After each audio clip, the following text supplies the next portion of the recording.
IBM PC boot process.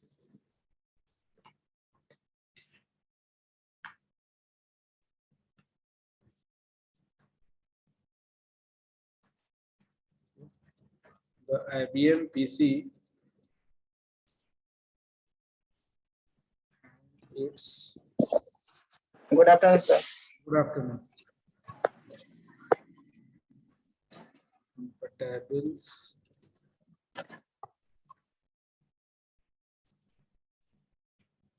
and run multiple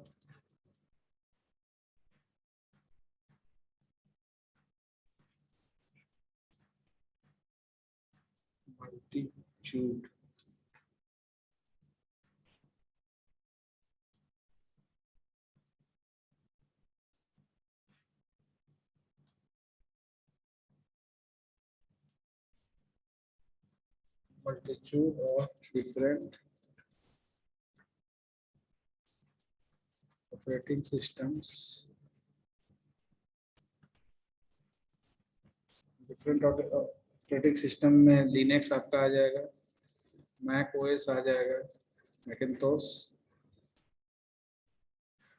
Microsoft Windows,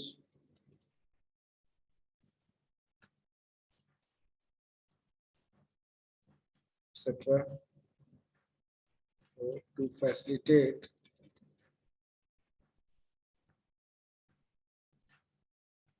this, the boot procedure has been initiated, standardized.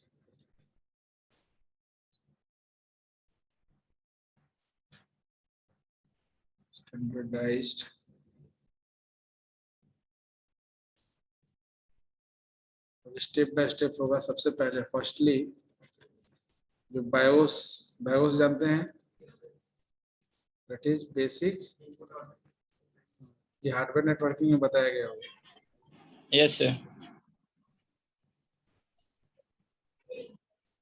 Fundamental में बताया गया। हाँ, तो सबसे पहले क्या होता है कि बायोस एक्चुअली क्या है, ये कौन सा बायोस है? रोम बायोस। ये आपका रोम बायोस है, रीड ओनली मेमोरी बायोस, ठीक है। तो सबसे पहले बायोस जो आपका है, बेसिक इनपुट आउटपुट सिस्टम में आपका जो है इंफॉर्मेशन लॉक होता है, यानी कि बायोस जो है takes the control over the system.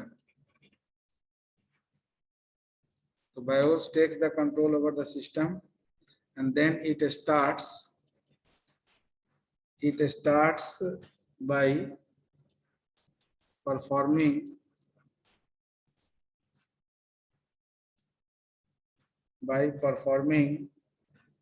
a self check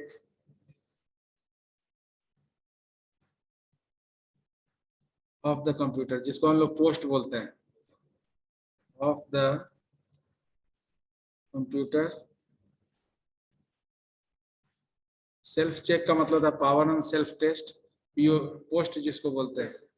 तो it starts by performing a self check of the computer to ensure that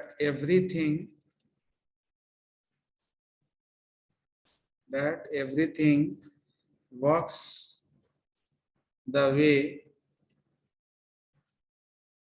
it should, जैसा वर्क करना चाहिए वैसा काम कर रहा है। It then checks the system configuration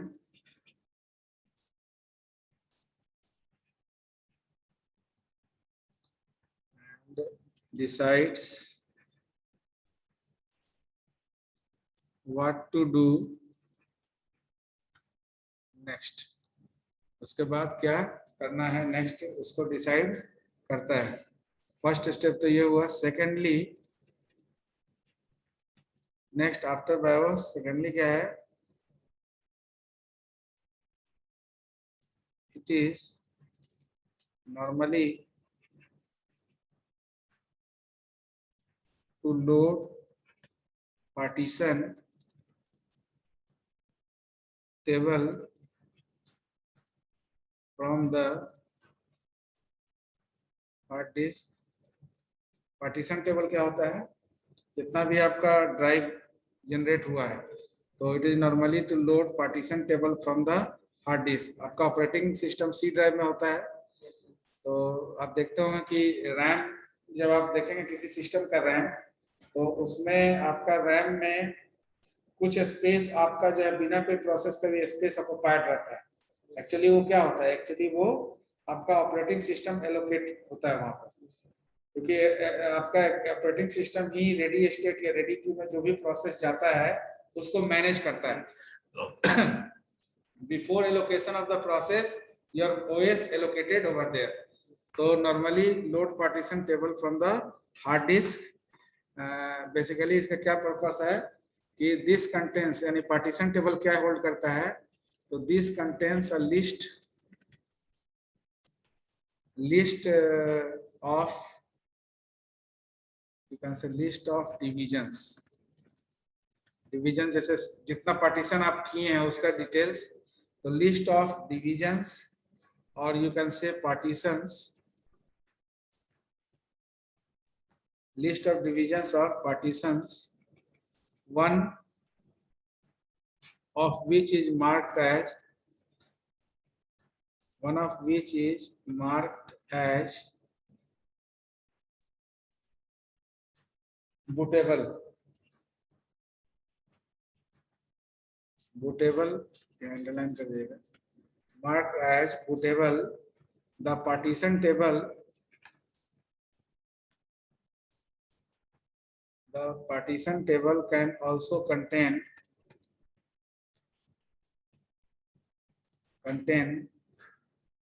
code that is executed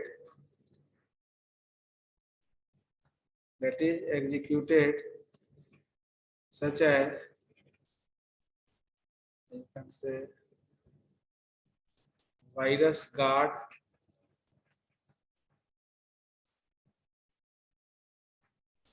which is then executed. तो पहले तो बायोस इंश्योर होगा सारे डिवाइसेस कंपोनेंट कॉन्फ़िगरेशन को, फिर आपका पार्टीशन टेबल चेक होगा हार्ड डिस्क से कि what are the various partition जो बूटेबल के लिए जरूरी होगा. और उसके बाद नेक्स्ट स्टेप क्या है कि व्हेन द सिस्टम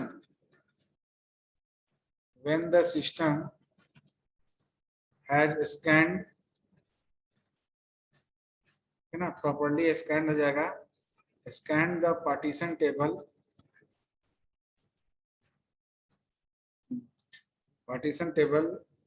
तो सबसे पहले क्या करेगा, it loads the first data unit,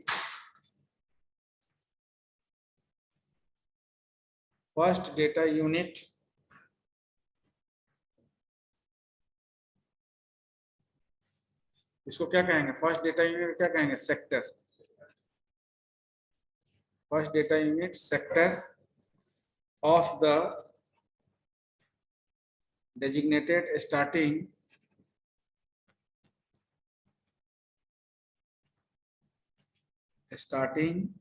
partition. तो सेक्टर के बाद फिर सेक्टर को क्या बोलेंगे, द सेक्टर इज कॉल्ड, इस सेक्टर को क्या कहा जाएगा, that sector is called boot sector. boot sector, the sector is called boot sector and normally contains,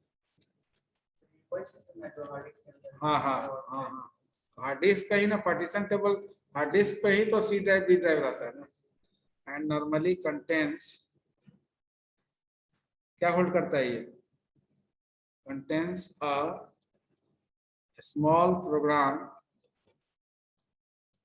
ठीक है ना, contains a small program that locates the system files, ठीक है ना, locates the system files for the operating system for the operating system being started.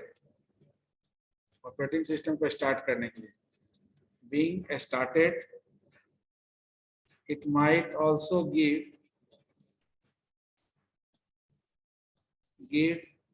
the user some sort of choice of the choice of which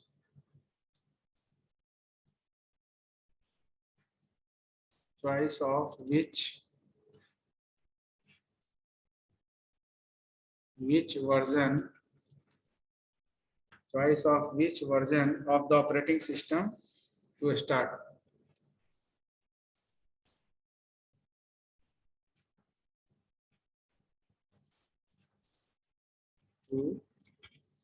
यानी boot sector के बाद next आपका जो programme है, the program in the boot sector then loads to the system files which are the core. ठीक है ना. Next the program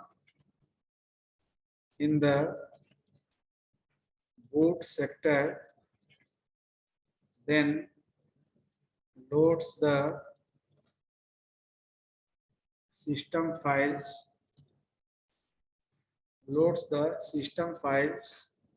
which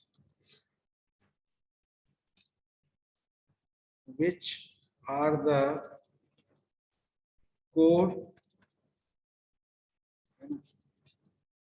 the core of the operating system.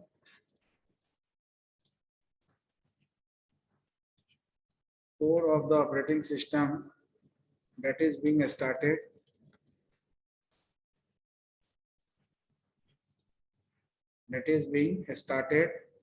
And this core is more intelligent than the boot sector. तो boot sector है उससे ज्यादा ये आपका intelligent होता है. एंड बेसिकली ये जो आपका बूट सेक्टर है and basically it is normally जो आपका कोर होगा normally responsible for loading routines for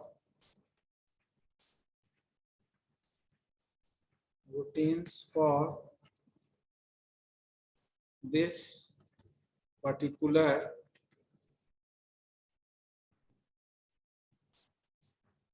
computer's setup.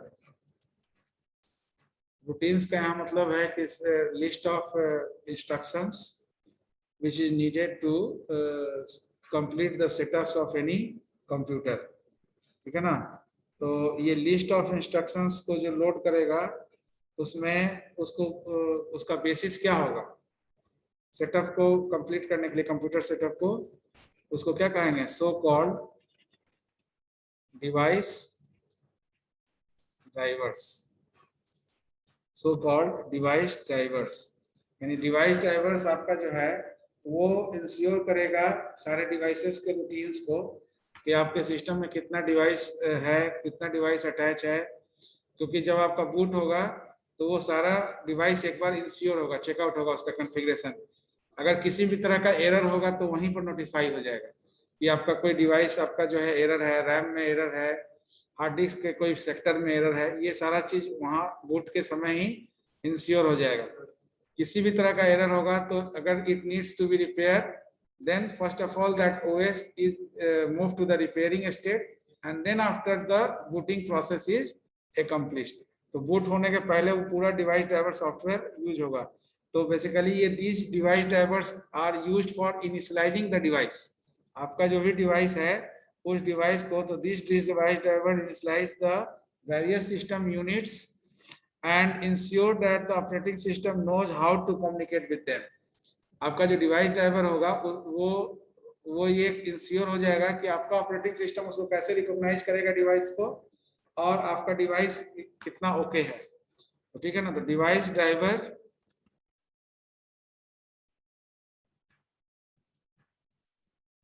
must be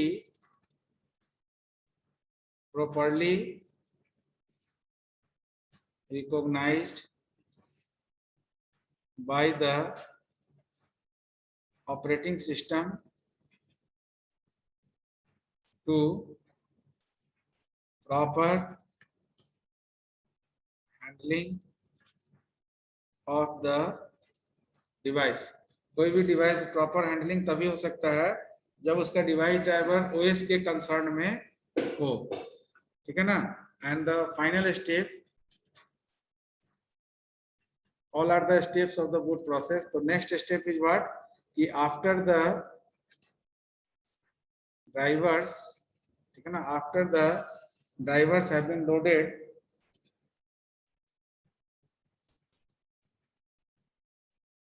for the specific device, है ना, जो आपका स्पेसिफिक डिवाइस है उसके लिए ड्राइवर जब लोड हो जाएगा तो ये क्या करेगा, is enable the computer. Driver properly अगर लोड हो जाएगा तो क्या करेगा, कंप्यूटर को क्या इनेबल करेगा, enable the computer to,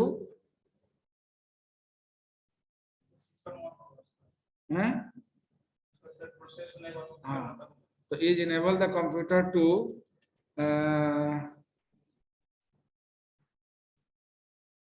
computer user, enable the computer user to, computer user to actual कोई भी जो ऑपरेशन परफॉर्म करना है उसको यूजर को बताएगा। तो enable the computer user to actually do something, to actually do something. तो जब तक ये प्रोसेस नहीं होगा तब तक यूजर को कुछ करने के लिए कोई ऑप्शन नहीं रहेगा, यानी कि जब तक बूट प्रोसेस कंप्लीट नहीं होता है। तो how this accomplish differ from the system to system. अब ये कैसे आपका बूट प्रोसेस कैसे कंप्लीट होगा, ये अब जैसे कि विंडोज 7, विंडोज 8 अलग अलग ऑपरेटिंग सिस्टम है, अलग अलग टाइम एंड इंटरवल में आपका बूटिंग होगा। देखिए किसी में बूटिंग फास्ट होता है, किसी में बूटिंग स्लो होता है। जिसमें बूटिंग फास्ट होता है उसमें हो सकता है कि नंबर ऑफ जो भी आपका कॉन्फ़िगरेशन फाइल है वो एक साथ बैच की तरह चेक हो, और एक है वो इंडिविजुअली चेक होना। तो इंडिविजुअली चेक होगा तो it will take some time, और अगर बैच में सिमिलर टाइप्स ऑफ फाइल को, कॉन्फ़िगरेशन फाइल को बैच में अगर चेक करेगा तो it reduce the time interval. तो वो वैरी करता है, इसीलिए ऑपरेटिंग सिस्टम क्या है कि आप बोलते हैं कि ये ऑपरेटिंग सिस्टम बहुत फास्ट काम कर रहा है, ये स्लो काम कर रहा है। एक्चुअली फास्ट और स्लो उसमें 3 कंपोनेंट पर डिपेंड करता है। कोई भी ऑपरेटिंग सिस्टम में 3 लेवल का मैनेजमेंट होता है, एक यूजर, एक डिवाइस और एक होता है कर्नल। ये 3 तरह का डिवाइस मैनेजमेंट होता है। अगर 32, अगर मान लेते हैं 32 बिट कंप्यूटर की बात करें तो डिवाइस 32 DLL, कर्नल 32.dll। ये DLL एक्चुअली क्या है, डायनेमिक लिंक लाइब्रेरी। आप देखते होंगे कि जब आपका ओएस करप्ट हो जाता है तो ओएस या तो रिपेयर होगा और नहीं तो कुछ ऐसा DLL फाइल है, डायनेमिक लिंक लाइब्रेरी फाइल। तो user 32 manages the user management का काम यूजर 32 DLL का है। और ये सब all are what, all are the API, application programming interface. तो API for user management, API for device management, API for resource management. Kernel is the resource manager. Actually OS को हम लोग बोलते हैं सुपरवाइजरी रिसोर्स मैनेजर, बट जो आपका resource manager होता है वो कर्नल होता है। तो ये 32 बिट के लिए ये 3 DLL फाइल है जो 3 पर्पस को फुलफिल करता है, यूजर मैनेजमेंट, हाँ कर सकते हैं। एक्चुअली में जैसे सीपीयू की बात करते हैं ना, सीपीयू ऑर्गेनाइजेशन आर्किटेक्चर तो सीयू और एएलयू ही है ना, तो कर्नल आपका उसका आर्किटेक्चर हो गया। जो ओएस के लिए रिसोर्स मैनेजर का एक्चुअल वर्क कर्नल ही करता है, रिसोर्स मैनेजर का, रिसोर्स सुपरवाइजरी। तो ये आपका है सर एपीआई का फुल फॉर्म क्या बोले? तुम ये प्रेजेंटेशन में क्यों गायब थी जी नीतू कुमारी? एपीआई का फुल फॉर्म बताओ। वो मेरे पास सिस्टम नहीं है अभी सर, इसलिए। सिस्टम नहीं है तो यहाँ राज वर्मा का जो था, तुम्हारा राज वर्मा के साथ था, इसके पास पीपीटी था, आपको केवल उसको एक्सप्लोर करना था, कोई दिक्कत नहीं था। नहीं था तो क्या दिक्कत है, किसी ने बनाया था ना। तो एप्लीकेशन प्रोग्रामिंग, उसमें आपका वे ऑफ एक्सप्रेशन देखा जाता है ना कि आप कैसे इंटरफेस। Application programming interface. आप जितना भी ऑपरेटिंग सिस्टम देखते हैं ना, ये एपीआई क्या है, जो डीएलएल फाइल है, ये कलेक्शन ऑफ फाइल्स होता है, तो ये इंडिविजुअली इंस्टॉल नहीं हो सकता है। तो इसलिए देखते हो कि जब आपका ओएस करप्ट हो जाता है, तो ओएस करप्ट होने के स्थिति में आपको रीइंस्टॉल करना ही मेन आपके पास ऑप्शन रह जाता है, अगर रिपेयर या रिकवरी नहीं हो रहा है तो रीइंस्टॉल में क्या है कि जो भी फाइल आपका डीएलएल फाइल लॉस्ट हुआ है, वो कंप्लीट पैकेज के साथ आपका इंक्लूड होता है सिस्टम में, वो इंडिविजुअली इंक्लूड नहीं हो सकता है। तो जो भी डीएलएल फाइल होता है वो कलेक्टिव फाइल्स होता है। तो डीएलएल का मतलब हो गया डायनेमिक लिंक लाइब्रेरी, एपीआई का मतलब हुआ एप्लीकेशन प्रोग्रामिंग इंटरफेस। आप जो भी ये जो देखते हैं यहाँ देखिए, ये पावर है, सेटिंग्स, ये पावर है ऑफ करना, सिस्टम शट डाउन करना, ये जितना भी आप ऑप्शन देखते हैं all are what, all are the respective API. आगे जाके जब आप .NET पढ़ेंगे या जावा पढ़ेंगे, ठीक है ना, C# पढ़ेंगे, तो ये सब बढ़िया C++ पढ़ेंगे, तो इसमें सब में एपीआई आपका काम करता है। एपीआई का मतलब है कि जैसे जो भी आपका, जैसे माइक्रोसॉफ्ट ने क्या किया है, माइक्रोसॉफ्ट का ये VB.NET माइक्रोसॉफ्ट का ही प्रोडक्ट है, तो VB.NET के थ्रू आपको ये प्रिविलेज दे दिया माइक्रोसॉफ्ट कि आप वो सारा सेटिंग्स कर सकते हैं, ठीक है ना, जो मैंने इस इंटरफेस में यूज किया है। इसका मतलब कि आपको करना क्या, अपने कोड में आपको सर्टेन एपीआई कॉल करना है, तो there is API for shut down, ठीक है ना, शट डाउन द कंप्यूटर। अब जब शट डाउन द कंप्यूटर करना है तो रिस्पेक्टिव केवल एपीआई को कॉल करना है। एक एपीआई है जो आपके सिस्टम को शट डाउन करता है, तो आप अपने एप्लीकेशन के थ्रू भी शट डाउन कर सकते हैं सिस्टम को। करना क्या है, जो शट डाउन में आपका एपीआई कॉल हो रहा है, उसको आप अपने किसी मॉड्यूल में उस एपीआई को कॉल कर लीजिए। तो एपीआई को केवल फंक्शन को कॉल करना है, और जब आपका वो रन करेगा, तो जब चूंकि एपीआई शट डाउन के लिए कॉल किया गया है, तो वो ऑटोमेटिकली आपका वहां पर सिस्टम को शट डाउन कर देगा, ठीक है। तो इसलिए जो है .exe फाइल को सिक्योर फाइल नहीं माना जाता है। मान लेते हैं कि कोई exe फाइल बनाया हो जिसमें शट डाउन करने का एपीआई हो, तो ये कभी सिस्टम को ऑन ही नहीं होने देगा। हाँ, तो ये एक तरह से क्या हो जाएगा, एक तरह से वायरस का रोल प्ले करेगा। सिंपली आप ऐसे भी अगर किसी एक्सिक्यूटेबल फाइल को कोई करंट फाइल में अगर इंक्लूड कर लीजिएगा, तो वो एक तरह का वायरस का काम करना शुरू कर देगा, क्योंकि वो सेल्फ रेप्लिका जनरेट करेगा। तो जब भी आपका वो प्रोग्राम रन होगा, पहले वो exe रन करेगा, तो exe रन करेगा, तो exe जब एक बार exe में चला जाएगा, तो रिवर्ट फिर आपके सोर्स कोड में आएगा नहीं, तो वो exe ही रन करते रह जाएगा। अब बहुत होगा तो क्या होगा, क्लोज होगा तो आपका पूरा सेशन क्लोज हो जाएगा। वो exe को क्लोज करेंगे तो पूरा सेशन क्लोज, फिर आप रन कराएंगे उस फाइल को, फिर exe ही रन कर जाएगा। तो ये सिंपल वायरस क्रिएशन करने के लिए आप ये काम कर सकते हैं, किसी exe फाइल को किसी सोर्स कोड में रन करा दीजिए, तो ये एक सिंपल वायरस का काम करेगा, क्योंकि ये आपको नॉर्मल फ्लो ऑफ एग्जीक्यूशन को इंटरप्ट कर देगा। तो नॉर्मल एग्जीक्यूशन अगर इंटरप्टेड हो जाएगा, तो वो एक तरह से आपका एबनॉर्मल प्रोग्राम हो जाएगा। तो एबनॉर्मल का मतलब है कि वायरस अफेक्टेड प्रोग्राम हो गया, तो ये पर्टिकुलर है। अब यहाँ पर देखिए बेसिकली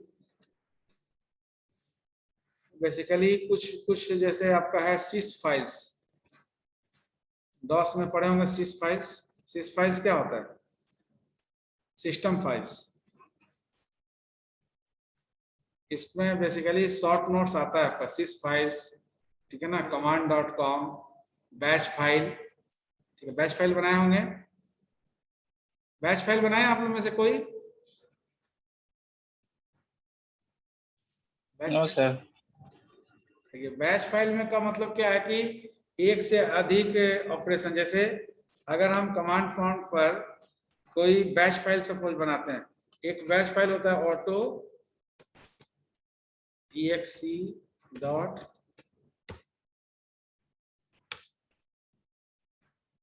ऑटो exe, ठीक।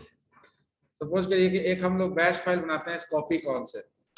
डॉस में हम लोग कॉपी कॉन से बैच फाइल बना सकते हैं, तो एक लुक डॉट बैच एक फाइल बनाते हैं, ठीक है ना। लुक एक फाइल का नाम है, बैच फाइल बना रहे हैं। अब इसमें क्या कर रहे हैं कि कुछ सेट ऑफ कमांड्स, डॉस का कुछ इंटरनल कमांड्स को हम लोग सेट कर रहे हैं। जैसे सीडी कोई डायरेक्टरी बना दिए, सीडी राज एक डायरेक्टरी बना दिए, फिर इस डायरेक्टरी में चले गए MD Raj, not MD, CD Raj कर दिए, इसको निकलिए बाहर। नहीं सर है? स्क्रीन शेयर नहीं है। No sir. अच्छा ठीक है, व्हाइट बोर्ड किए हुए थे ना, बोर्ड करना होगा। अभी है? Yes sir.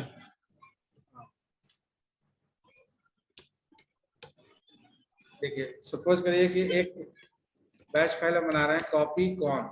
बैच फाइल का मतलब है कि सिमिलर टाइप का, यानी कि एक ही तरह का जो पर्टिकुलर ऑब्जेक्ट है उसको हम एक फाइल के अंदर डाल दिए।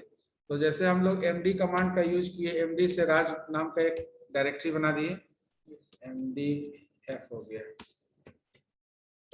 तो ये हमारा कमांड एग्जीक्यूट होगा। यस कर देते हैं। cd से हम राज में जाएंगे, ठीक है। इसके बाद हम इसको रीनेम करते हैं, REN rename Raj with Verma, ठीक है। उसके बाद और भी कमांड यूज कर सकते हैं, इतना ही कमांड सपोज, इसमें इतना कमांड करने के बाद कंट्रोल जेड से सेव कर दिए। अब ये जो बैच फाइल आपका रन करेगा, डायरेक्टरी भी उसमें डाल सकते थे, तो लुक, जैसे ही लुक आप टाइप करेंगे तो कॉपी कॉन करने की जरूरत नहीं है, जो जो चीज आपने किया है वो सारा लिस्टिंग आपका एक के बाद एक रन करेगा। रीनेम का लगता है REN काम नहीं किया है, तो पूरा रीनेम लिखना पड़ेगा। System can't find the file specified, तो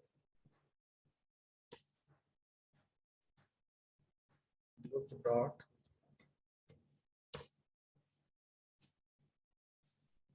कॉपी कौन से ही करना होगा, एडिट काम करता है इसमें, एडिट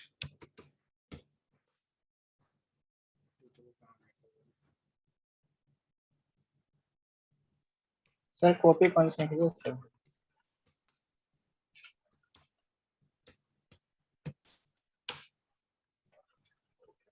अभी नहीं मांगा, ओवरराइट का नहीं पूछा।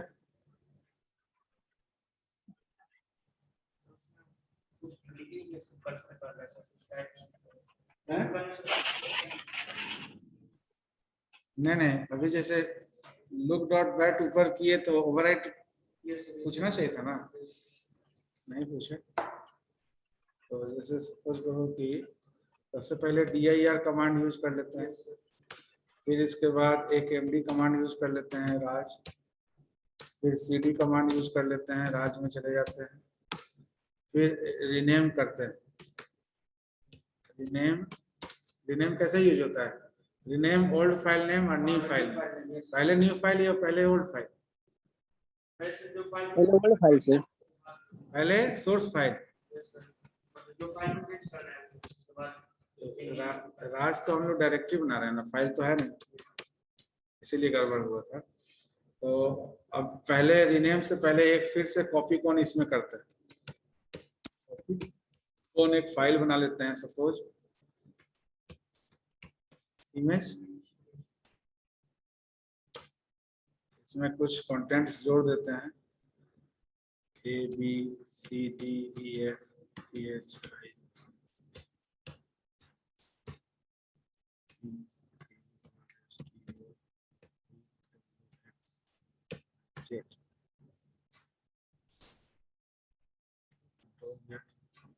कंट्रोल जेड से तो पूरे कंट्रोल हो जाएगा, हो गया। चलिए कोई बात नहीं। तो अब इसको अब रन कराइएगा। तो सबसे पहले डायरेक्टरी बताया, डायरेक्टरी के बाद राज में चले गए थे क्या? अच्छा ऊपर चले गए थे। तो ये डायरेक्टरी बताया, फिर MD, फिर CD राज, फिर राज के अंदर एक राज हो गया, फिर कॉपी कॉन सीमेज। अच्छा कॉपी कॉन सीमेज आपका आ गया, लेकिन कंटेंट नहीं आया क्या? ये जो कंटेंट लिखे थे इसके अंदर वो नहीं आया। Yes sir. कॉपी कॉन से आपका जो है वो सीमेज फाइल बन गया, लेकिन उस फाइल के अंदर कुछ लिखने के लिए आपका नहीं। इसका मतलब ये सारा कमांड आपका एग्जीक्यूट हो रहा है बैच फाइल में।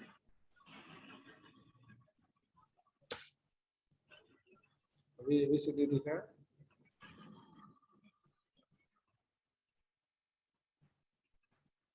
ठीक। तो इस तरह से आपको एक बैच फाइल बनाना है, ठीक है ना। नेक्स्ट जो है बैच फाइल जिसमें मैक्सिमम इंटरनल कमांड्स यूज हो। तो you just design one batch file. Abhay Kumar, yes sir. आप प्रेजेंटेशन नहीं दिए? सर लैपटॉप नहीं है सर। अरे लैपटॉप नहीं, यहाँ पर बोल रहे हैं कि तुम राजेश के साथ थे ना, राजेश को तो प्रेजेंटेशन था। राजेश से बोले थे कि जो बनाना पीपीटी भेज देना मेरे पास, हम भी देख लेंगे, दोनों दे देंगे, भेजा ही नहीं सर। ये तो लैक ऑफ कोऑर्डिनेशन आपका पता चल रहा है। सर भेज देंगे हम। तो ये चीज आपको शेयर करना चाहिए, क्योंकि